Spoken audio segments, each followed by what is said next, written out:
How to withdraw money from YouTube channel. I'm going to show you how you can easily withdraw money from a YouTube channel.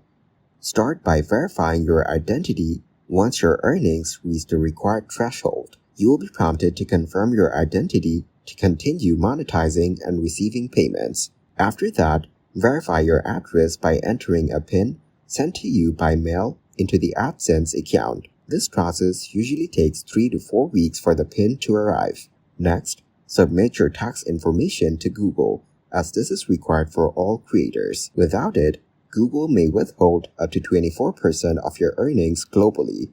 Once your earnings meet the payment threshold, choose your preferred payment method, such as EFT, wire transfer, or check, based on your payment address.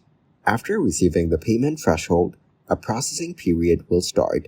Once it's complete, your earnings will be finalized and posted to your AdSense account. You can also view your payments in the YouTube Studio mobile app, provided there are no payment holds and you are following AdSense policies and terms.